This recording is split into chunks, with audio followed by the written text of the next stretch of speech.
Friday night, it's 8 o'clock. Welcome to All Lacrosse Live. I'm Gary Groob, firmly in Toronto. With me, as always, I have Shawn Slaght over in Moose Jaw. Shawn, how are you? Doing pretty good, thanks, Gary. A lot better this week, too. And over in Connecticut, I have Muffler Mike. Mike, how you doing? I'm doing good. Excellent. Busy week, guys. Playoffs are in full swing most of the way. MSL still got to get in there. Another week to go. All kinds of things going on with junior, all kinds of things going on with PLL, some news, not great, but some news with NLL. And we'll get to all of that in a moment. Just a reminder to everybody that we are, I hate this new system, I'm trying to find things, that we are streamed live across Facebook, Twitter, YouTube, Twitch, also back to Instagram Live. Remember to hit the subscribe, follow, and like buttons. Always share. Tell everybody about us, please. Enjoy our affiliates as well. We have soccer and football shows. We have Streampunk Cinema. We have Streampunk Combat. We have all kinds of other shows on the go along the Streampunk Entertainment Network.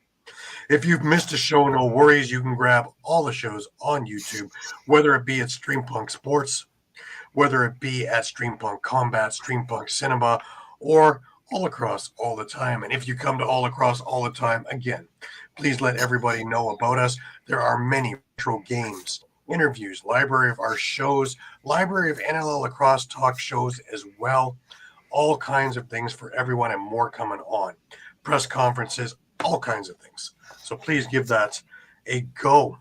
Remember, you can stay up to date with all sports by visiting streampunkentertainment.com with great articles from our huge staff of contributors.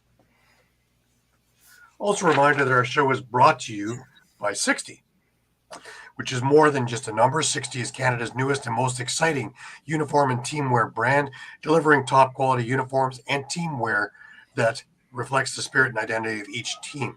Their commitment to innovation and excellence sets them apart, ensuring that every customer experiences the perfect blend of style and functionality. Unleash your greatness with 60. You can either use the QR code that's on our screen. You can go on to Instagram at sweet_60 or email them directly at info.sweet60@gmail.com or go on to their website at www.sweet60.ca/60.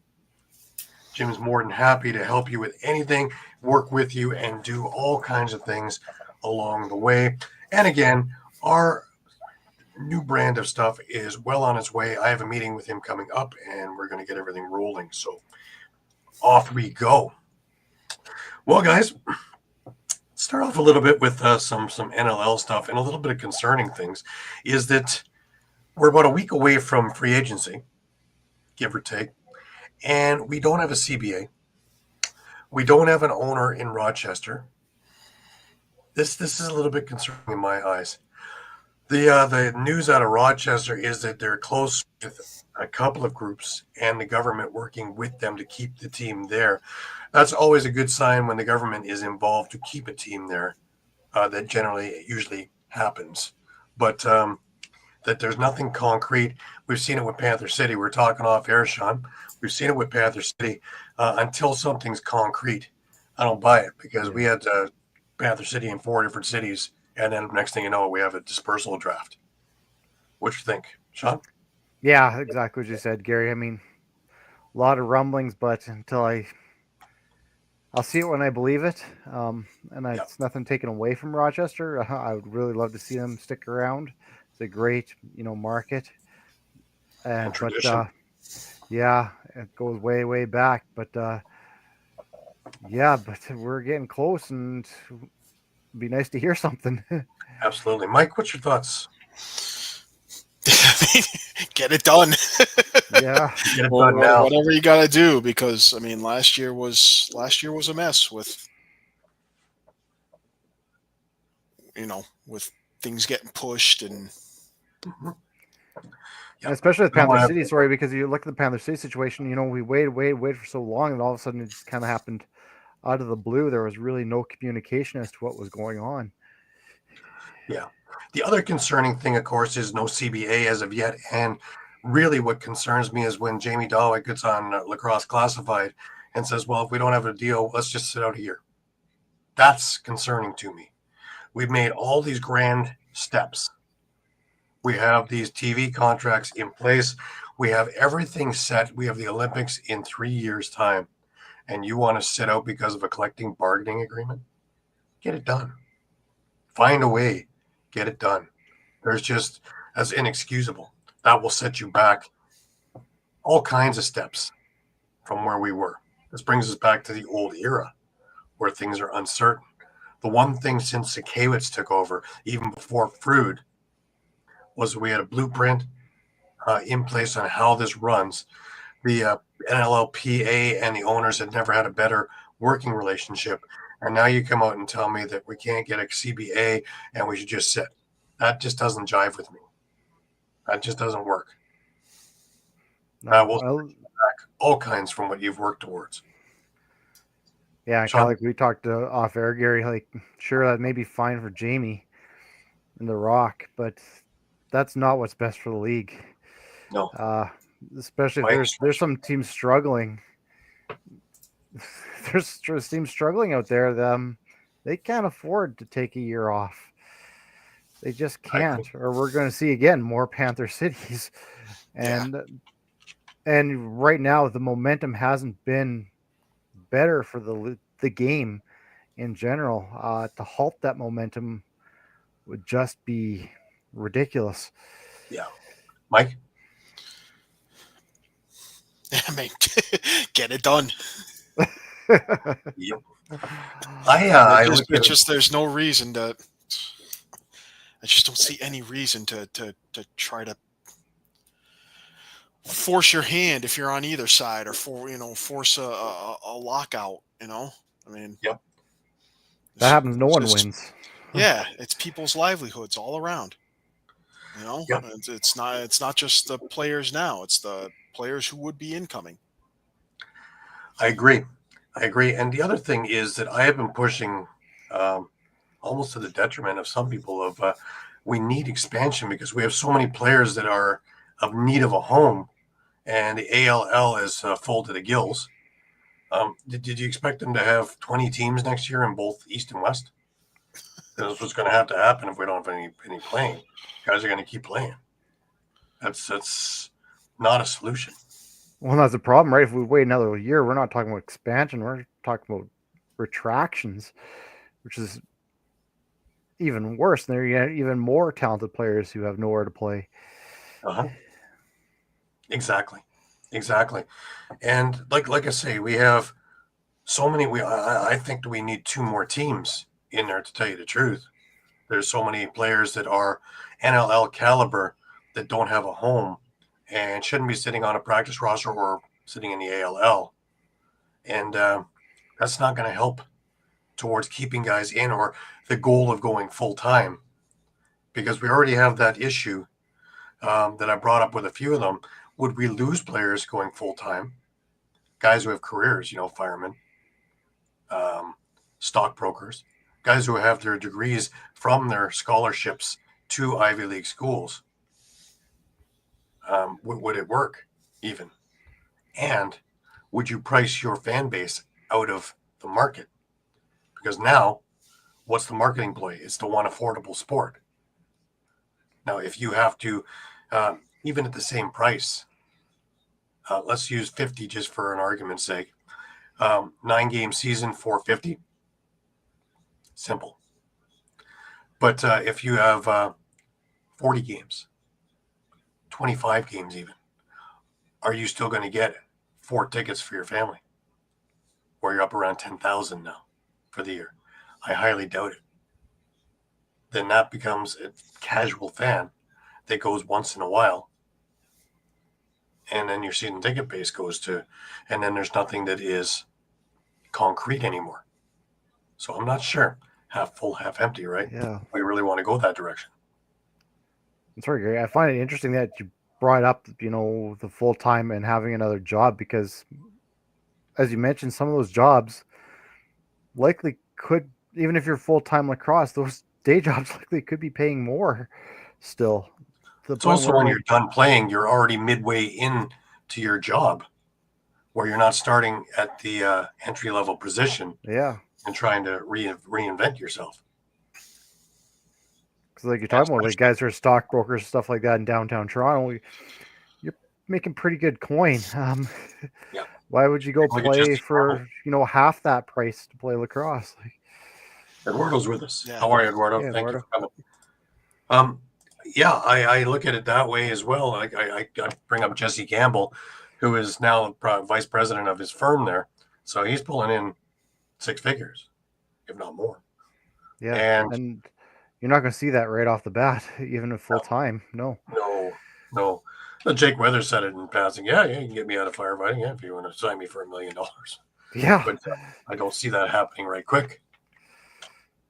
So another issue. But if the CBA, if players get greedy on this end and owners get stingy, which is where we're at right now, we're at an impasse. Both sides have to give on this one, and there has to be, I would even say, leave it as an open-ended dialogue. Get something done with some dialogue to come.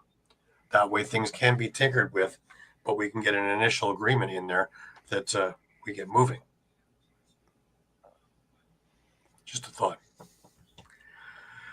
Alrighty, let's get moving towards our week. We had we can start off with I had Lars Tiffany on the other show the other day, and it was really interesting. Him being, of course, the head coach of University of Virginia, and going through his resume, where he grew up actually just outside of Onondaga and grew up with the native heritage and the native teachings to have the love of the game on box, and have put that towards field. And he's had a chance to work with some terrific people along the way, playing for Brown and then coaching in all the places before getting to University of Virginia. I have a small clip from the show just to get a gist of just the enthusiasm and his insight. Now listen, along the way, being their assistants like Glenn Thiel, Jim Stagnita, guys like that, about working for them and how they affected how you perceive the game. We all have to take what we can learn from everybody we meet on this planet. Sometimes we only get 10 minutes with somebody, and maybe sometimes a couple of years. In those couple of years, you have an opportunity to really grow. My first assistant position was with a man named Shane Lynch, and I learned about tough love, how to coach men with tough love, care about them, but be tough on them. And then I go down to WLA, and I'm with Jim Stagnita, and boy, my eyes opened up. I learned so much lacrosse. No wonder he's been so successful with PLL. That man can flat out coach. He opened my eyes to X's and O's and strategy and schemes I just hadn't seen before. And without those 2 years, that was like a boot camp of a PhD in lacrosse. Without that, I wouldn't be here. 2 years, next 2 years, I'm with Rick Soul up in Hanover. Rick Soul, how to make an individual player better, skill development. Rick wasn't going to get too complex with the 10v10, 6v6 picture, but boy, was he going to push you to be a better lacrosse player, and the skills and the drive and the work. So I learned a lot about player development from Rick Soul. Then I get to go with Glenn Thiel in Penn State. And, what Glenn was able to give me was really the freedom. I mean, I got to act like a head coach Monday through Friday. Saturday, he was obviously, his name was at the top of the roster, but I was able to be a guy who got to implement and experiment and make some big mistakes, with 10-man rides or certain defensive schemes, but he let me try things and experiment. And it may not have always been the best for Penn State lacrosse. So eventually we did get to the NCAA tournament, but I'm so grateful that he trusted me. Right.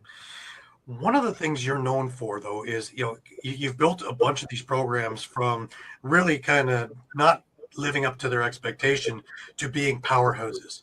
Brown comes to mind, Virginia comes to mind, and it is about fundamentals.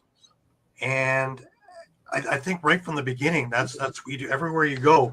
Man down defense goes from lower to top. Power play, all these other things have come in. How does that style work when you're talking with a freshman group and things like that to get your message across?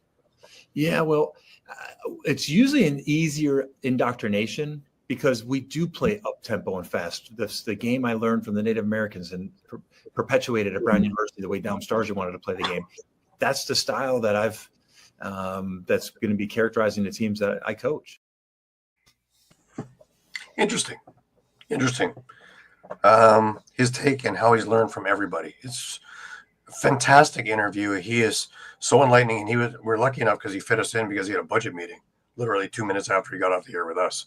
So, but I am working with him as a Canadian consort and giving him info on some of the people he wants to see from up here. So I'm excited about that.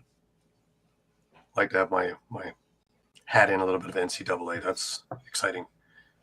But great. He's also said he'd come back on because we have more topics we're going to discuss. Most of these guests say I have 7 or 8 pages worth of notes. I had 20 pages worth of notes. He's done so much. It's pretty bizarre, pretty wild. And as I said, the best is yet to come. So look out. University of Virginia's on their way back up again. Remember, they were back to back with a COVID year in between as NCAA champs. So they're coming back. Let's pivot on over to PLL, and of course the lovely Pick'ems, in which not bad guys. Still sitting in the lead. How, I don't know, but 21-11, that's me. Caden coming up my tail there at 17-15. Shawn 16-16. Pat and Muffler tied at 15-17. Just on the cusp, eh, Mike? Yep. On the cusp. But we're not having losing weeks, guys. We're figuring this out. Let's see if we can parlay this through maybe an NLL season. Yeah. Wouldn't that be awesome? We're going to start. Let me just get myself up here. So Friday night, we had the Utah Archers and the California Redwoods in just an absolute dogfight. And California comes out with a win. And I know none of us picked that one. No, none of us did. 9-8, and I mean their season was pretty much on the line this week. 2-5. The win moves them up to 3-5, and it drops Utah to 3-5, and actually allows California now, at least as of that game, to sit in third place, and drops the Archers to 4th in the West, which is not a playoff spot. So this is going to be something to watch. For the Redwoods, 2 goals and an assist for Dylan Malloy, 2 goals and an assist for Chris Kavanaugh. He had the game winner with about 3 minutes and change left in the fourth quarter. Ryder Garnsey had a goal and an assist. Charlie Bertrand had a goal and an assist. Romar Dennis, who we chastised a little bit last week for being invisible, he came up big with a 2-point goal. TD Erlin, 13 of 19 on faceoffs, 6 ground balls to lead all players. Chase Erlin had 14 saves in net for the Redwoods. Utah, Mac O'Keefe, 2 goals and an assist. Trey LeClaire had a goal and an assist. Bo Pedersen with a 2-point goal. They got a goal each from Connor Fields, Piper Bond, and Dyson Williams. And an assist each from Sam King, Grant Ament, and Tom Schreiber, which are not numbers you really want to see from them. The bigger problem here was that Schreiber came up with a leg injury later in the game. He did not play in the second game on Saturday, and neither did Grant Ament, which I know we'll get to that game in a bit. But they were both absent. So the three-peat's looking looking to be in a little shaky. Sure. Yeah. A little shaky. All right. That brings us over to the Maryland against New York, and boy, New York's hot. Caden can't make it tonight, but he was nice enough to send us over a video of his thoughts, and well, let's give him a listen. Hey guys, Caden here. Super sorry I couldn't make it on tonight. I know that my defense of the Water Dogs, woof woof, was null and void with Carolina taking away a victory, which another close one, still no overtime scene. I thought that one was destined for overtime. I expected that last year out of Philadelphia, and they just couldn't. They sadly couldn't pull it away. However, that's not why we're here to talk. That's not why we're here to see me. We're here to see me because your boys, the Atlas, are the first team to qualify for the playoffs. Shortly after the Outlaws do, but it doesn't matter. That's null and void. The Atlas, our boys, 5 straight and clinching the playoffs. I mean, they're just continuing to show their utter dominance this season. And like I said last week, I'm going to preach it again. It's like you're hard pressed to find me a team that's not named the Outlaws that can beat New York right now. Backed by Liam Entman, who showed out again. I mean, you look at Connor Schellenberger again, Xander Dixon again, Jeff Teat again. Everybody is producing everywhere. It's like I said last week, cogs in a moving machine. They're just running perfectly right now. The one thing to worry about is Brett McCarr with the injury leaving the game. I haven't seen any information yet, but we're going to hope he comes back healthy for next week as we continue our march to the playoffs. Horns up, let's go Atlas. Yeah, I agree. I agree. But he really should work on getting his point across. You know, he's mishmashing around a little bit. He's out on this, you know. So I just want to jump on that a bit. You know, both of these games on Friday. I did a little legwork this morning on this.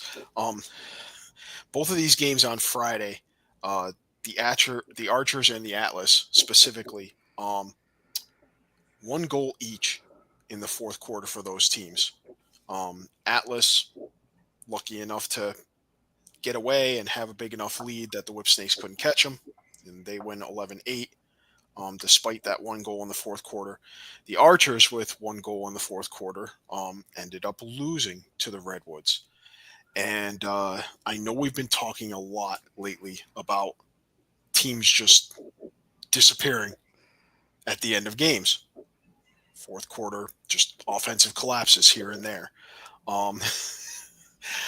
So I looked back at every single game so far this PLL season, and I found 15 instances in 32 games so far where one team scored 1 or less goals in the fourth quarter. And not good when that happens. For the most part, they've lost. Those teams have actually gone 4-11 in those 15 games. 5 times teams have been shut out in the fourth quarter, and 10 instances where a team scored just 1 goal. There was actually 1 game where in week 3 between Outlaws and Water Dogs where both teams managed only 1 goal in the fourth quarter. So, you know, we talk about you know what you got to do at the beginning of games and getting out to leads, but you got to be able to hold those leads, or you got to be able to keep your foot on the gas. And we see when teams are struggling in the fourth quarter, for the most part, that's kind of the point I was going to make. Sorry, kind of going back to that Archers Redwoods game. I mean, the Archers had a lead at half. It was a 1 goal lead, but then put up 2 goals in the second half. I mean, they just went silent that second half. Yeah, and you know, in looking at all these instances of, we'll call fourth quarter woes, it's happened to every single team at least once this year, surprisingly. So, so no team is immune from this happening to them, at least at some point this year. And I mean, with 2 weeks to go, you know, you need to be able to produce at the end of the game and not just sit on your heels just because you got a 6-goal lead or something. And, you know, I know we're going to get to Pat in a sec, but, you know, ask Chaos, you know, well, we thought they were going to cruise in the fourth quarter and, you know, 2 consecutive 2-point goals from the Water Dogs later, the game's tied. So, and that forced the first overtime game so far this year. Absolutely. All right, with that, let's get to Pat and see what he has to say and everything. What's going on, everyone? It's your guy, Pat Bernard, a.k.a. The Gobbler. Well, there you have it. The Philadelphia Water Dogs, the Carolina Chaos, battling down to the wire. This game will pour out in overtime. But, however, Jackson Ecker, the playmaker for Carolina Chaos, and he fits the bill for that squad. He was down low, creating chaos, getting the mismatches. He put up 5 goals and assists, 6 points for that young man. Draft pick out of Army, 6'4", and straight bulldozing whatever stood in that man's way. However, for the Water Dogs, if you're going to take some positives out of this, there was the unknown heroes that stepped up. C.J. Kurz, Dylan Heath, Jimmy Fairway from the outside, from the perimeter, making a goal. Cameron McCardle getting a couple of goals in. But however, this Philadelphia Water Dogs team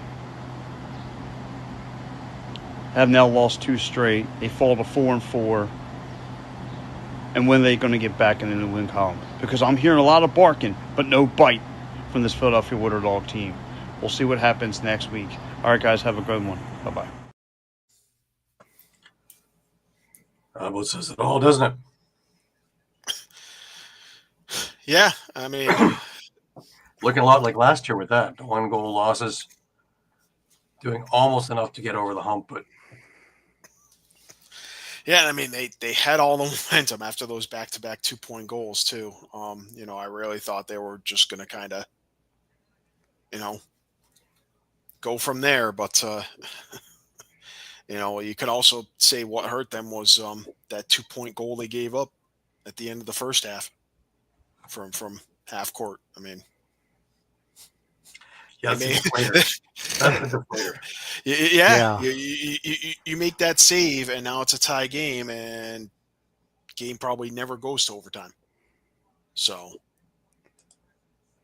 if everything else stays the same, and boy, so they have Cannons next week, and I mean, they are in a playoff clinching scenario. If they can get a win over Cannons and Redwoods beats the Whip Snakes, that puts the Water Dogs at 5 wins. It puts the Whip Snakes at 6 losses. So that's a clinch right there, regardless of what happens. But, you know, it's a tall order. And then I forget who they have last week. Don't they have Atlas again? Cadence. Yeah, I'm taking a look. Yeah, they got the Atlas last week. Yeah, got the Atlas. No, boy. Yep. So that's probably the opportunity next week. Yep. Yep. Well, just looking at the standings and seeing that both Boston and Utah are on the bottom of the standings is already strange enough in my eyes. Yeah, definitely Are not eye-opening. usually there.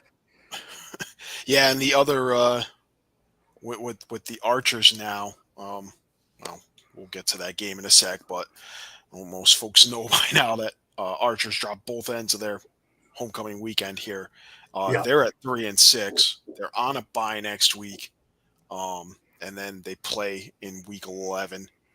But at this point, Carolina can actually clinch a playoff spot with just a win. That will put them at 5 wins to Archer's 6 Just the win. losses. They're playing Denver. Yeah. Win, eh? They are, yeah. I mean, it's a tough task. So you know, both these are the only 2 playoff clinching scenarios for next week. Both of them are going to be difficult at best to see. How would you're awake To see actually get accomplished. They lose the Chaos out of the Archers in the final week. So Yeah. Yeah, just even more funny is, you know, the game Philadelphia and Boston. That's a must win for both teams just to stay alive. It really is. yeah. So it's funny how that all works It out. really is. But, you know, I mean, Whip Snakes are going to have I hate to make it sound like every team is desperate, but every team is desperate in the PLL right now, unless you're New York or Denver, and you've already And they clinched. get to face each other as the ABC game of the week next Saturday. That actually got switched around. Atlas and Outlaws are on 1 p.m. now. Yeah. On ABC. That's what I mean. They are the game on ABC. Yeah, so that'll be for the top overall seed. Mm-hmm. That's going to be a huge game. Yeah. I'll be watching. I'll find a patio and make them turn it like the All-Star game. Probably in Brooklyn somewhere before I go cover that game. You got to use your time wisely, guys. It's about multitasking and seeing the blueprint and, you know, you get. Otherwise, you're chasing your tail. Too many games to do that. Mind you, I have some good suspension now, so I can spin around on it. Let's hope that never happens again. Thank you. But, yeah, that brings us to the last game of the week, and that is, of course, Denver beating Utah 15-10. Yeah. And basically something we expected, though, and more so with injuries. More or less, yeah. No Grant Ament, no Tom Schreiber for Utah. Sam King stepping up for the Archers, 3 goals and an assist. Dyson Williams with a pair of goals. You had Ryan Ambler with a goal and assist. Mason Woodward had another 2-point goal. I think he has, 3 in the last 2 weeks now. Right. So they got a goal each from Mac O'Keefe, Connor Fields, Brett Dobson, 12 saves. For Denver, Pat Kavanaugh, 2 goals, 4 assists. Brennan O'Neill had a huge game, 2 1-point goals, 2 2-point goals. They also got 2-point goals from Jake Pisano and Ryan Terafenko. So 4 2-point goals. Just think about that. That's 8 of their 15 points right there.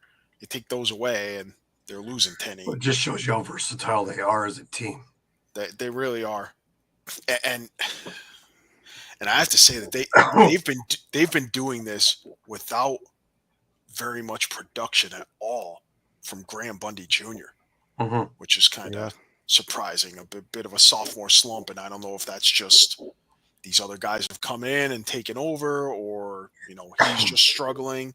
Maybe they changed his role, but they're not getting a whole lot of production from Bundy. But they're still here. They are 6-game win streak. They get a goal each from Logan Wisnauskas, Dalton Young, Justin Anderson. Luke Weirman went 13 of 22 at the stripe. And Logan McNaney just 8 saves. But again, Archers have some issues. I believe they rank dead last in the PLL in turnovers, or have the most turnovers of any team in the league.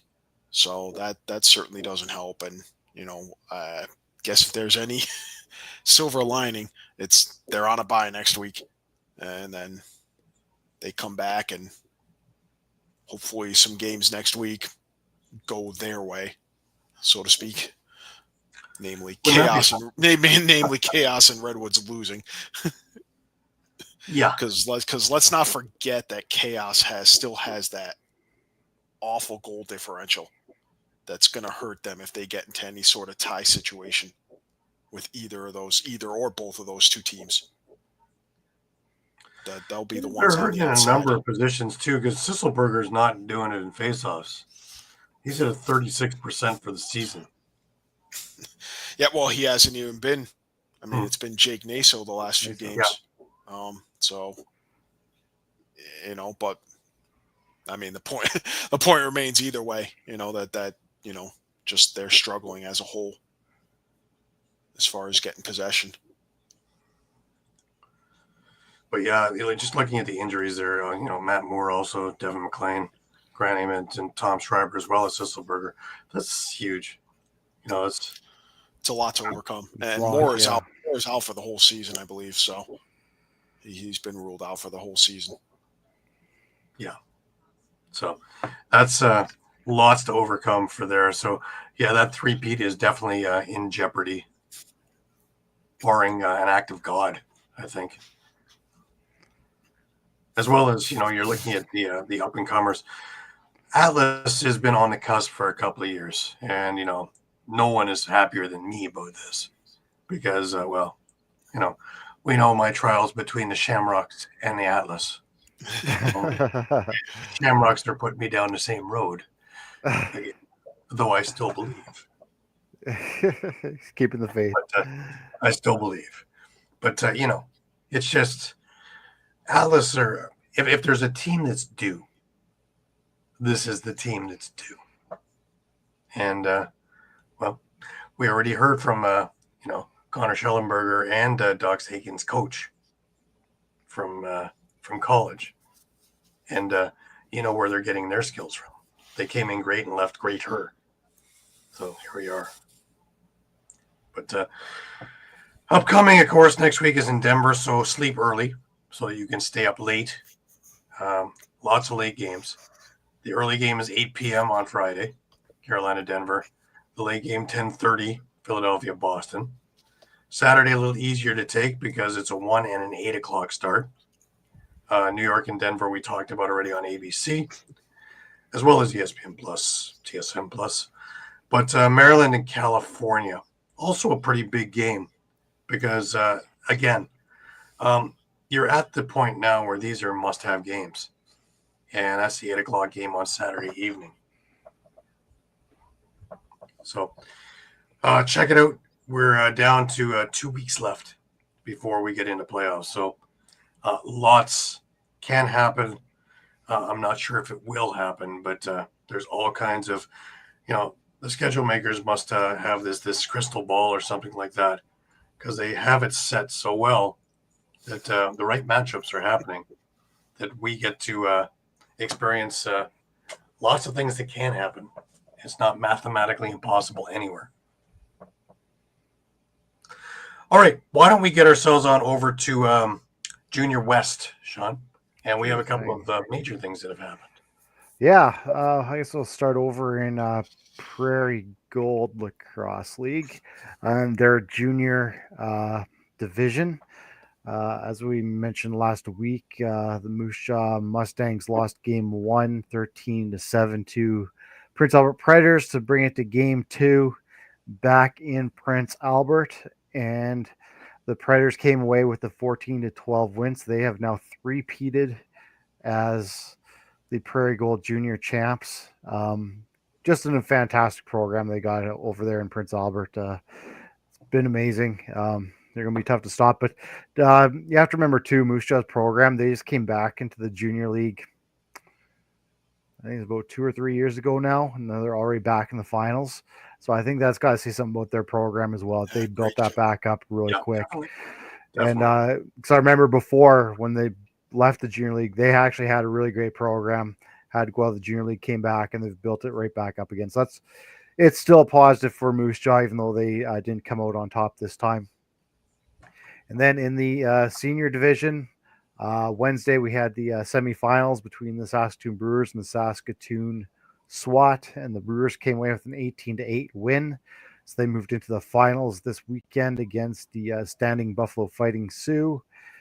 And game one was Saturday. Standing Buffalo came up with a 16-13 win. Just a few numbers here. Jake Boudreau for Standing Buffalo, 4 goals, 7 assists for 11 points. Jeff Shatler, 3 goals, 3 assists. Austin Shanks, 3 goals, 2 assists. Mike Messenger, 3 goals and assist in game one for Standing Buffalo.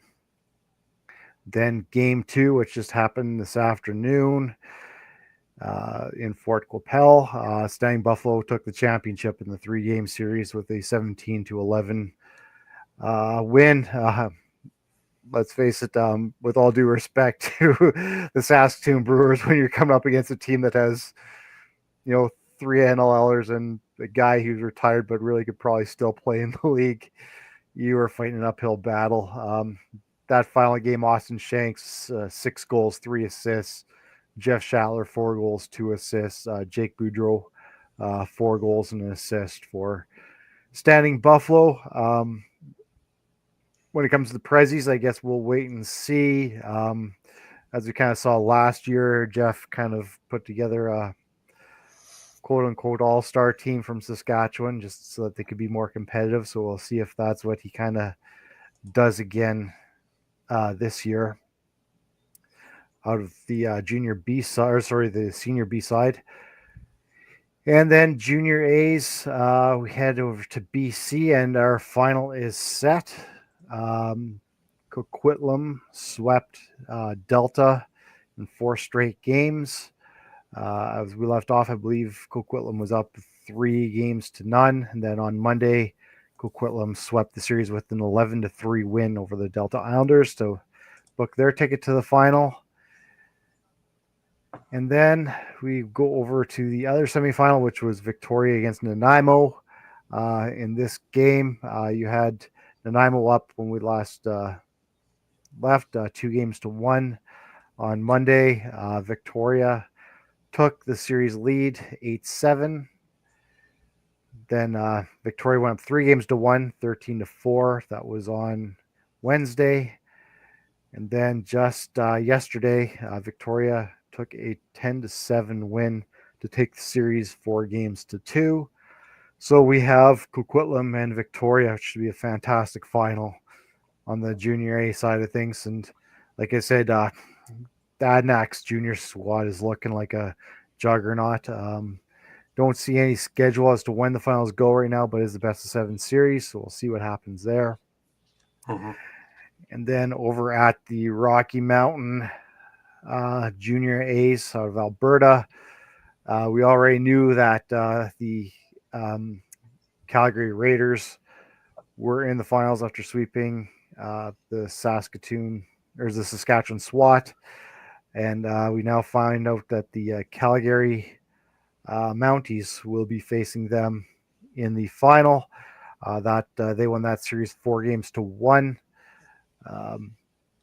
With the Miners on Sunday night, we did get a final on that one. The Miners did win that one 10-9 to make it a 3-1 series lead. But then on Friday, the Mounties took that series with an 11-7 win.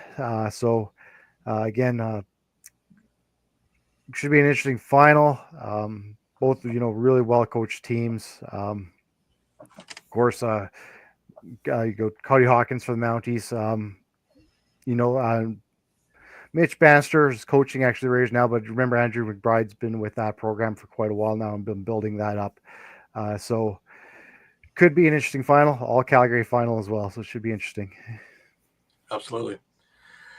Over in the OJLL, we are in the heart of a really great playoff matchups. Whitby and Toronto to start out with, and the first game, Whitby just took Toronto to the woodshed. It was 10-3 in their first game. However, the Beaches came back on Thursday and beat Whitby 6-5. Whitby has come back today and won 9-6 as well. That's where we're at. But it's just been a heck of a series. Today, Toronto won 11-9, so we're tied 2-2 in this series. What looked like it was going to be a walk was the Peterborough-Orangeville series, where Orangeville beat Peterborough 10-7 in game one.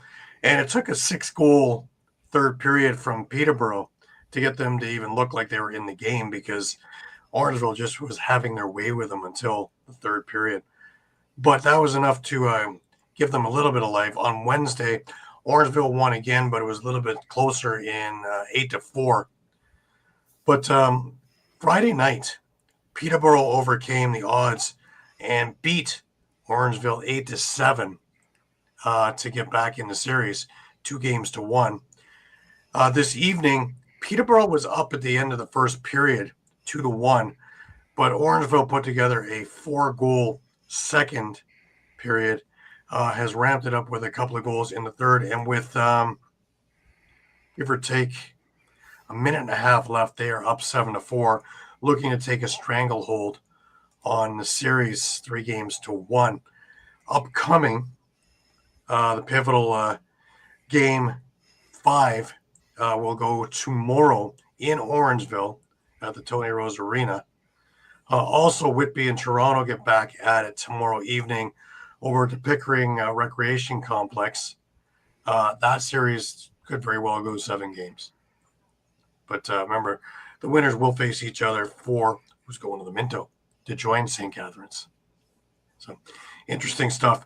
But I just, I was talking off air with Lars Tiffany as well about it, and it just seems as though Orangeville has got a chip on the shoulder this year after last year. And with the looks of Coquitlam going back as well, this could be a rematch only on Eastern soil this time around. So this could be very, very interesting. And I know that we're going to have some damn good lacrosse. And that Minto Cup is shaping up to be just one of memorable measures. So hang on tight. It's going to be a ride. Jumping on over to Ontario Series Lacrosse. We are now well into playoffs there as well. The first game was Brooklyn and Owen Sound on Friday. And, Owen Sound didn't fare too well. 14-4 was your final there. Absolute lambasting from the Brooklyn juggernaut of Alex Marinier, who had 4 goals, 2 assists. Jacob Hickey, who had a hat trick. Zach Garrigan, who had 3 goals and 6 assists. So this is look out, Deacon Nuts on his game as well. He made 33 saves off 37 shots. He's seeing the ball well. Talking with him in Peterborough just a week ago, and he is, and the team is so excited to get actually into the playoffs and get moving. So chomping at the bit, if you will. They played again this evening, and I believe it's a final now. It is. And a little closer of a game, though. 9-7, Brooklyn beat Owen Sound. So they're up 2-0 in a best-of-5 series. Goal scorers for Brooklyn: Liam Osborne with 2 goals and 2 assists. Zach Garrigan with 3 goals and 3 assists. And singles from Ed Renault, Darren Elliott, Devin Pfeiffer, Adam Peroni. I feel like I'm naming the Prague team, guys. For Owen Sound, Jake McNabb had a goal and 2 assists. Riley Thompson, for a goal and 3 assists. Dawson McKenzie for a goal, 3 assists. And Mike Blaymeyers with 2 goals, 3 assists, as well as Brody Cascanet with a goal. Gavin Clark had a decent night in net. He gave up 9, but, he's facing an absolute powerhouse of a lineup. This is as close to an NLL lineup without being an NLL lineup as you're going to get. Walking that tightrope. Yeah. The interesting one and the interesting series so far has been Hamilton and Six Nations. And Hamilton beat Six Nations 10-6 last evening. Strong showing overall. Aiden Walsh has been in net for for Hamilton, you thought Andrew Kidd would be in there. He's riding the bench right now. But Shane Hallowell had a big game, as well as Gareth Hay, also Josh Gilray, Jaden Patterson doing what he does best and facilitating. For Six Nations, though not the greatest of showings, a decent showing. Ty Belanger and Elon Henhock split the duties. A little bit of a rough night for Elon Henhock, getting the hook. But Denton Miller had 3 goals for Six Nations, as well as Rod Squire with a pair. Devin Bunbury also had 1. But they came back and they just finished before we got to air. And it looked like Hamilton was going to do the same thing. They were up 6-3 after 2. But come down the stretch, they were up 8-6 with about a minute to go. And Greg Elijah Brown, first off, was a facilitator on Alice Dockstader's goal and scored a buzzer beater with 1 second left that sent this game to overtime. It didn't last long into overtime. Carson Moyer scored 35 seconds into overtime to end it, and Hamilton is now up 2-0 in their best of 5. So look out. Next week's games are Friday. Hamilton and Six Nations will get at it, as well as Brooklyn and Owen Sound. Both 8 p.m. starts. Six Nations over at the ILA, and Brooklyn over at the Iroquois Lacrosse Arena Park Sports Center in Whitby. So you are not going to want to miss these games. If there is a game necessary for a game 4, Saturday will be over in the Dave Andrewchuk Arena in Hamilton for the Six Nations Hamilton game. Sunday would be in Meaford at the Meaford Arena. We get Brooklyn and Owen Sound. So it's a little bit of a check, a little bit of a drive. But worth it. Worth it. And that is OSL for this week. We're looking to get to a pretty barn burning. The way it looks now, it looks like it's going to be a Hamilton-Brooklyn final. And the games they had during the year were wild. So this should be interesting if it comes down to that. But nothing is finished yet. Never over till it's over. And with the Six Nations Rivermen, I wouldn't call it dead until you're already saying last rites. All right, why don't we move on over to the WLA? And, well, we now have our playoff scenarios all set up. Yeah. So let's go through this week's games and see where we stand. I guess start back last week and Sunday night. Yep. I guess we'll start with Coquitlam and Nanaimo, and Coquitlam came away with a 7-4 win in a game that no one really wanted to score in. But honestly, even in the loss, a lot of credit to Devlin Shanahan. He's had a rough season, and he went toe-to-toe with Christian Del Bianco in this one, really. And for instance, just in the first period alone, Coquitlam outshot Nanaimo 20-10, and Devlin Shanahan stopped all 20 shots he faced, and had Nanaimo with a 1-0 lead after 1. Then it was 2-2 after 2. It was then that the floodgates opened in the third, where Coquitlam came away with 5 goals to Nanaimo's 2 for the 7-4. For the Adnaks, you had Keen Moon, 2 goals, 2 assists. You had a couple of goals from Riley Isaacs. Adam Noakes, a goal and an assist. Other goals from Bobby Kidd III. Eric Turner with a pair of goals. As I mentioned, Christian Del Bianco got the stopped 30 of 34 and was the first star in this game, but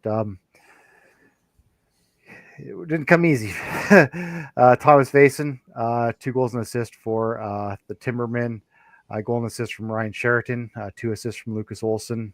A goal and assist from Noah Manning, and a pair of assists from Colton Lidstone. That kind of set up what we'll see later in the week. But for Nanaimo, that was pretty much it for them. Kind of in the basement this year, but it's kind of a rebuilding year, especially with the moves you saw kind of beforehand with, Zach Mann's moving on and stuff like that. Mm-hmm. Moving on to the Berards and the Lakers. That was a big game, though. A lot on the line in that one. Yeah, there was a lot on the line. Burnaby had a lead after 2 periods, but Maple Ridge rallied. They win 9-8 and effectively clinch the 4th playoff spot and eliminate Burnaby. Dylan McIntosh, really the hero for Maple Ridge. A sock trick in this game. Peyton Cormier had 5 assists. Marcus Claridge had a goal and 3 assists. You got 3 assists each from Dagan Carlson and Ryan Jones. Declan Fitzpatrick had a goal and an assist, and Drew Andre had a goal. Brandon Humphrey making 42 saves in net for the Berards. On the Burnaby side, Ben Stewart, hat trick and 3 assists. Ben McDonald had a goal and 3 assists. Jack Charbonneau, a goal and 2 assists. He had a goal and assist from Sam LaRue, 2 assists from Jacob Dunbar, and Keegan Milenichuk made 49 saves in the loss. Right.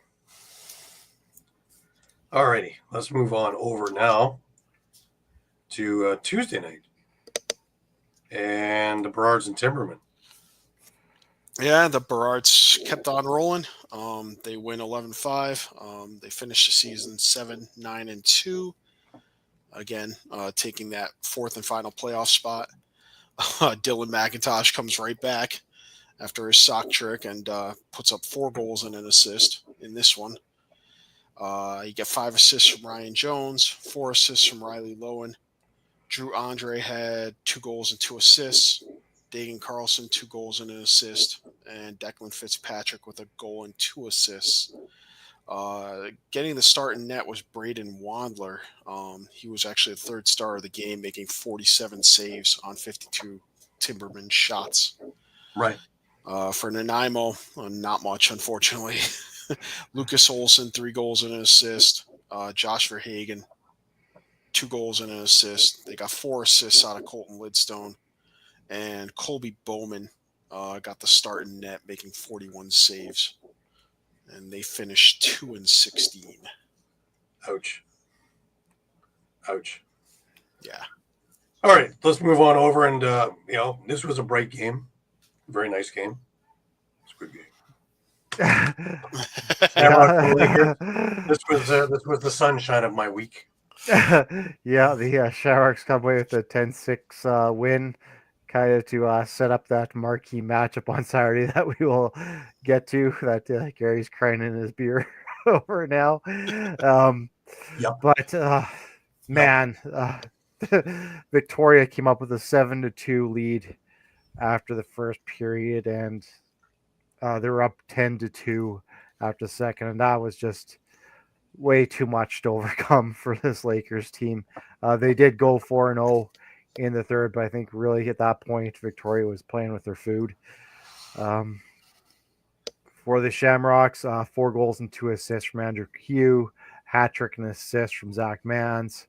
He had 3 assists from Kyle Pepper, 3 assists from Clark Peterson, 2 assists from Nick Preston. Cameron Dunkerley got the start and stopped 45 of 51 shots in the win.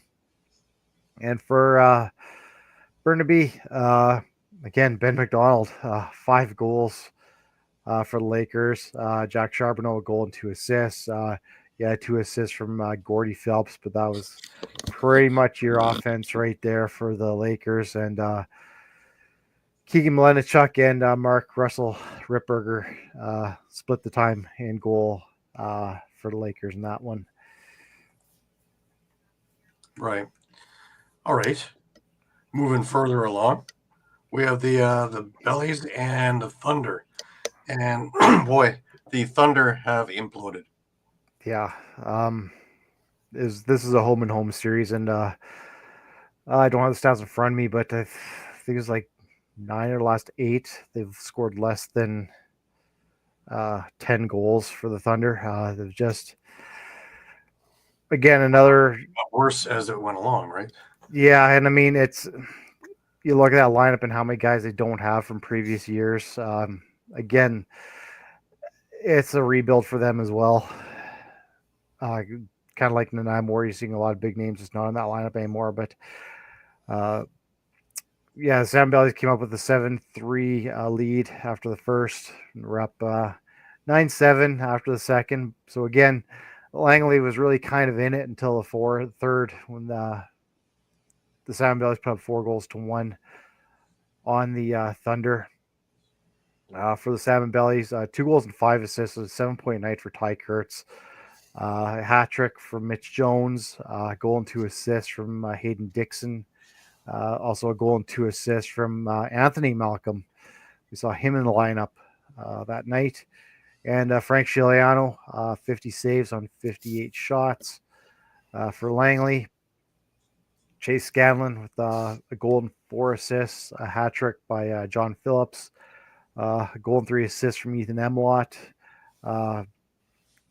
Nathaniel Koznesnikov, 2 goals, for the Thunder. And Nate Fasten actually got the start over Caleb Kahn for the Thunder, and he stopped 40 of 51 shots in the loss.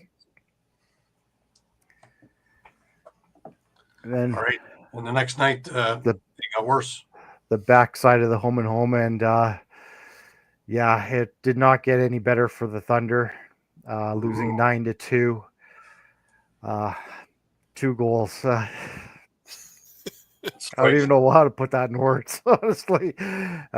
That's rough. Yeah. So they actually had, so out of their 18 games, they actually had 5 games this year where they scored 4 or less goals. Yeah, wow. that's rough. That's rough.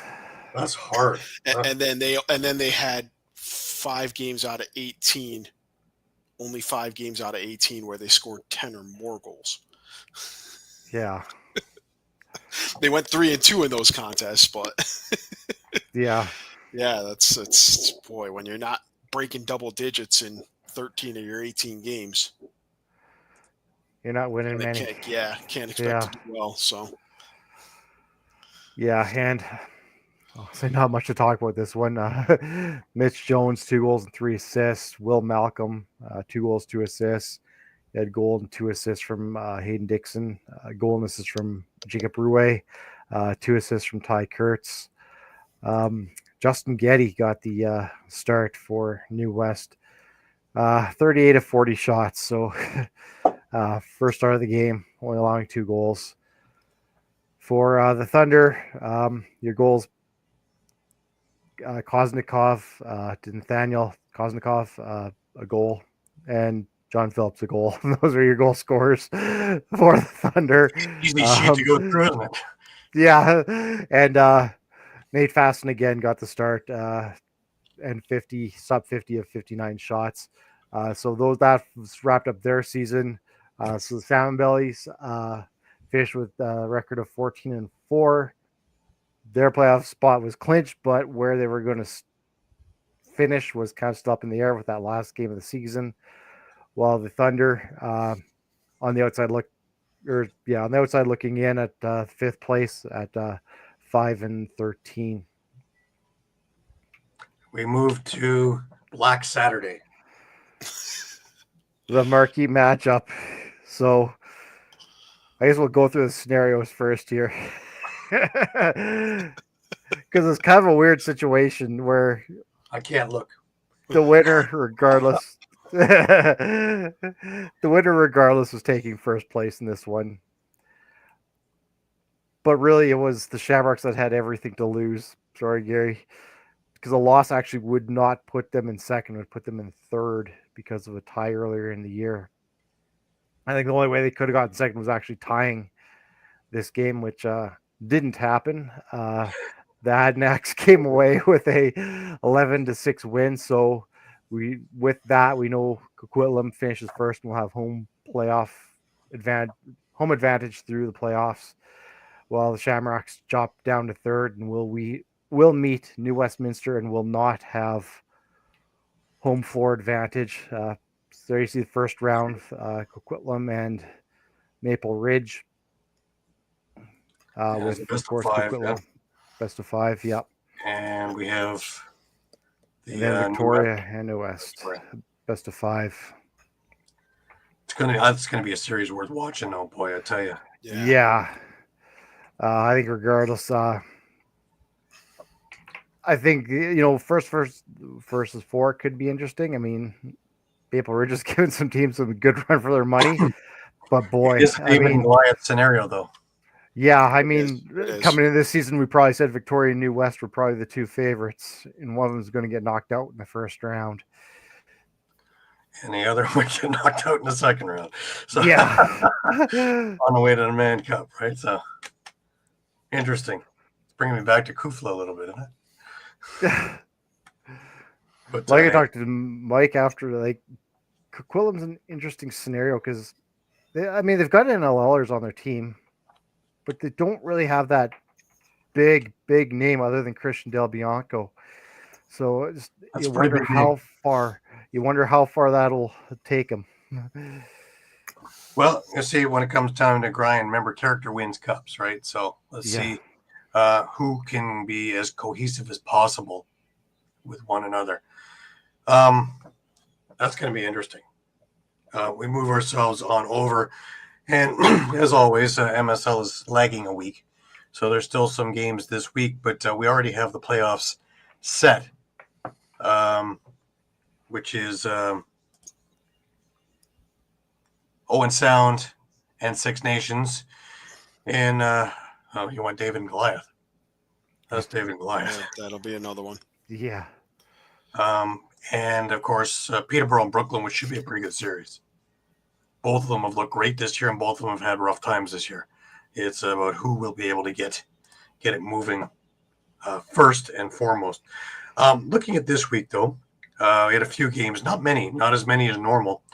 Owen Sound went into the track on Monday and looked real good. And they brought up a name that we've heard quite a bit. Greg Elijah Brown is playing with the Owen Sound North Stars. And, he made a big splash in this one with a few goals, as well as Jackson Webster and Mitch Wild, all with a pair of goals each en route to a 11-7 victory over the Oakville Rock. The good thing on Oakville was Sam Leclerc. He's back to full steam, having 5 goals in this game. 5 of 7, not bad. But short of that, he didn't get a whole lot of support. So 11-7 was your final there for Owen Sound. On Wednesday, Brooklyn and Six Nations played, and this was a strange game. Brooklyn, it's the MO for Six Nations, really. Brooklyn gets out to a 3-0 lead. They're also out to a 4-1 lead. And then pretty much Six Nations defense wakes up, Six Nations offense wakes up. And in the names of course, Ian McKay, Dane Smith, Ryan Smith. But they shut them down altogether and come away with a 7-5 victory. For the other half of the game, Brooklyn got 1 goal. That's just the MO of Six Nations. They're just going to play basically a period and beat you. So I don't know if that will bite them in the playoffs. Talking with Rich Kilgore a week ago, they needed that loss against Peterborough just to kind of rattle them around because they're getting a little bit too complacent, being only have to play 12, 15 minutes a game. So let's see how that shakes out. Peterborough and Brampton got together Thursday night over in Peterborough. And again, Brampton had a decent showing, but Peterborough comes out on top 9-6. Again, Thomas Hogarth was the big gun there in Peterborough with a hat trick. For Brampton, Jacob Janke had a really great showing. He had a hat trick as well. Mike Triola with a goal, Bowie Horseman, and Eric Ward with the others. But again, I think that Brampton's on the cusp of doing something really great, and they're young. So if they can keep this nucleus together, I think that they really are going to be someone to be reckoned with as the season goes on. I think they're the best 3-win team I've seen. But that knocks them off their win streak, and, well, it doesn't much matter. They didn't make the playoffs. But I really do think that they are going to be knocking on the door next season for a playoff spot. Brooklyn and Owen Sound played earlier today in a game that was rescheduled from back when the Owen Sound coach passed. And Brooklyn came out on top in this one, 12-9. A really great game. It was back and forth all the way until the third, where Brooklyn just had a little bit more gas in the tank and came away with a 12-9 victory. Sean Wesley, and here's a name for you guys. Justin Tavares in his second game. He played his first game, ironically, against Dad back on Wednesday. And didn't hit the score sheet. But he had 3 goals and 4 assists here. Looking real good. Sean Wesley had 4 goals and 4 assists in this game. Also looking really good. But they come away with a 12-9 victory this afternoon over Owen Sound. And a game that just finished not long ago. Peterborough, I guess, was trying to make a point, trying to disprove me. And, well, they beat up on Coburg 15-4.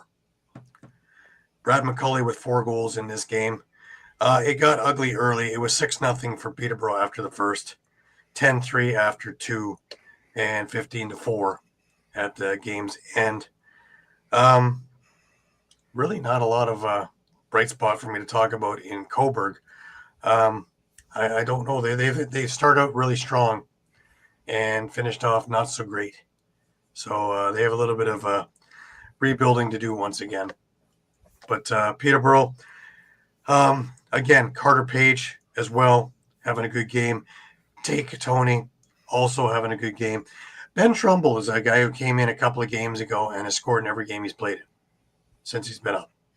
So him, Carter Page, Justin Sykes, really a young nucleus that is going to be really, really good for Peterborough. Remember, Justin Sykes led the OJLL on scoring, so he's just doing his thing up in MSL now. But interesting though, he Nick Rose was his guy, right, in Orangeville. Now he's his goalie. Everything comes full circle here, right? We have one more week of regular schedule for MSL. Well, we have 2 games. Monday we have Six Nations into Oakville, and Thursday Oakville is playing Brampton. So both are fairly, let's just get through the games and not get hurt. But it is what it is. I might actually go out to the Thursday game over in Brampton just because I can. Should be exciting time too. It's Oakville and Brampton always play each other tough. They had a really fantastic game the last time they met up in Brampton. So should be another real good one. If you're in the area, remember, it's $10. $5 if you're a youth, and I believe it's nothing if you're a retired. So there you go. Get your butts on over. Let's fill Memorial.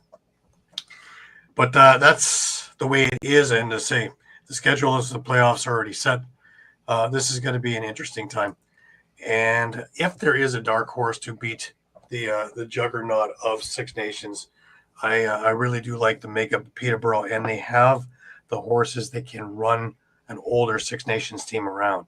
It's just there's so much depth on Six Nations that you can sit an entire NLL All-Star team out and still have an NLL All-Star team on the floor. So how you go against that in a long series, I don't know. But I sure hope that down the road here, a week or 2 from now, that we're talking about, my God, what the surprises in this series are. Not it's over in 4. Because that's not interesting. Any thoughts, guys, on the upcoming thing and where you see the Mann Cup looking? Oh, Mike, let's start with you. Yeah. I mean, I have a hard time seeing Maple Ridge get past Coquitlam. I mean, the big tilt is going to be what Sean's covering with Victoria and New West. And I'll echo his concerns that we talked about off air earlier today. But obviously, it'd be nice. Coquitlam would like to make it to the Man Cup final, especially since it's coming back west.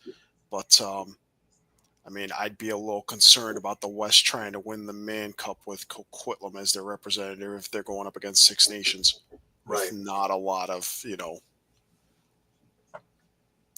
marquee, if you will, NLL star power. Whereas if it's Victoria or New West, you've got a good group of NLL players. yeah. Absolutely. That Sean, what's your thoughts on this? Yeah, it's kind of the same way. You kind of look at New West and Victoria's lineup. They probably, I mean, we're all kind of assuming that Six Nations is coming out of Ontario.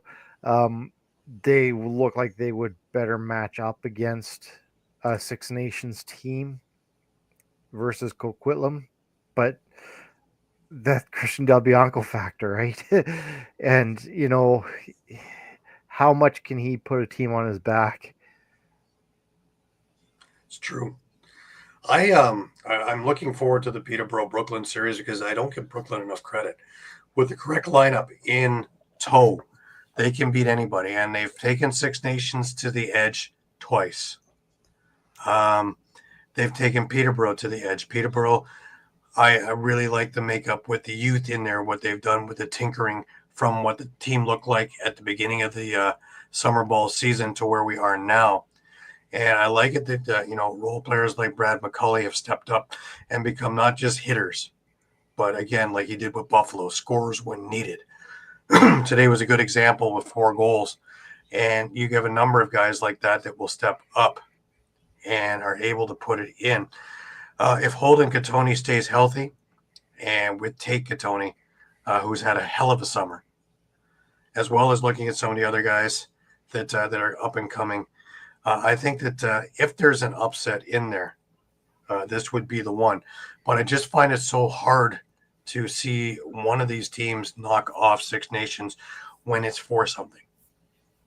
It's one thing when it's, July 2022 and you're playing game number 16 and whatever.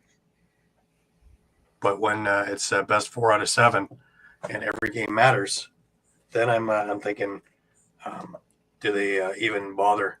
The foot goes on the pedal right from the beginning. And if it comes off, it's only because there's such a big lead, it doesn't matter. It's not play 12 minutes of a game. So I have that in my mind. And then when it comes down to the West, does Victoria, New West, or Coquitlam have enough fuel in the tank to battle, even though it's at home, a Six Nations team that's hungry for a three-peat? Because they want to hold it together so that they can beat the 4-peat of Peterborough, which has happened twice. So if they can hold this team together for 5 years, just so they can go into history books and then stop it. I mean, I feel like Victoria and New West both have the horses to keep up. Let's also keep in mind that these WLA series are best of 5, whereas Right. MSL is best of 7. So they're going to get a little time potentially to rest before the Man Cup. Mm-hmm. The other interesting thing is, do they still have the can take a couple of players from some other team? And wouldn't it be something if they took Kristen Del Bianco if Coquitlam didn't make it? Would that change the landscape a little bit on one of these two teams? Funny, that's kind of in my back of my mind too. Is like, okay, if your team gets in and you still have that rule, what do you bolster? Do you bolster your offense? Do you bolster your defense? Do you bolster your goaltending? Especially if it's Six Nations, what do you bolster if you can take a couple players from the West? Yeah, I And mean, it depends on the team. Like, I guess we need to check on that rule too, because I thought that rule only applied when the West teams were coming east. Interesting. I'd like to need to look at that. yeah.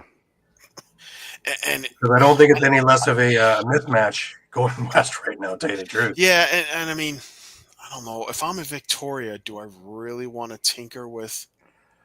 I mean, Whether I have Victoria- been LBR pretty or- successful with. I think a Wrigley Victoria's area got like the and depth there. Dunkerley. Yeah. Right. Like, Sorry. yeah. Whether I have Dunkerley or Del Bianco in net. I mean, yeah, that's different. But if they, I think don't they've know. got a pretty good stable Victoria. I think they could probably make it work without. Yeah, I mean, Delbianco. I'm more confident in Origlieri and Dunkerley as a tandem right now than I am with even Chiliano and Getty.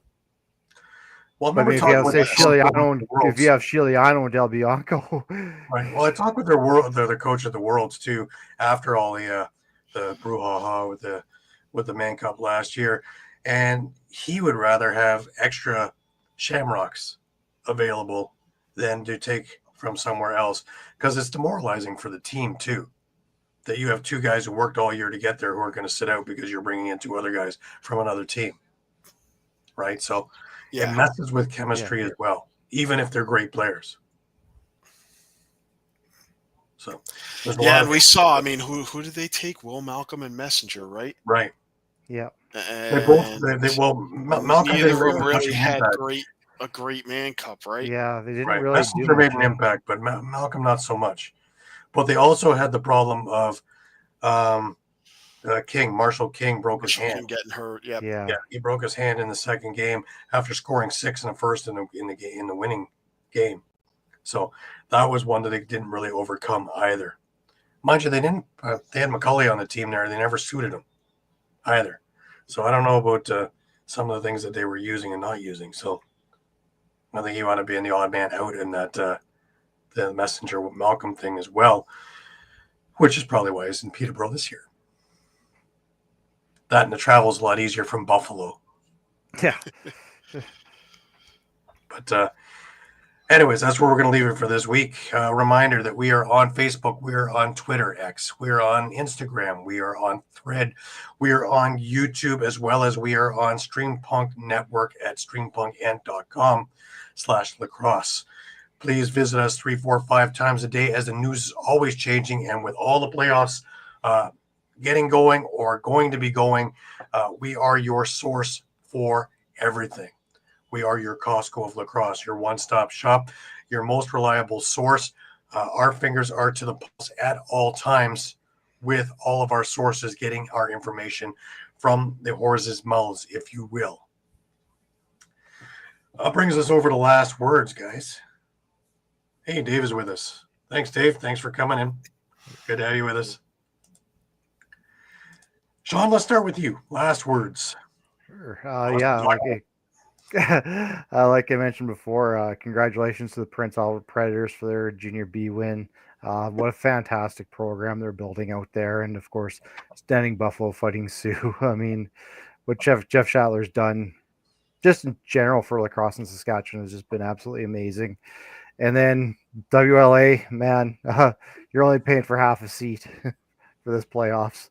Yep. It's going to be a great one. Absolutely. Mike, last words to you. Yeah, I'll echo. You know, I mean, don't count Maple Ridge out.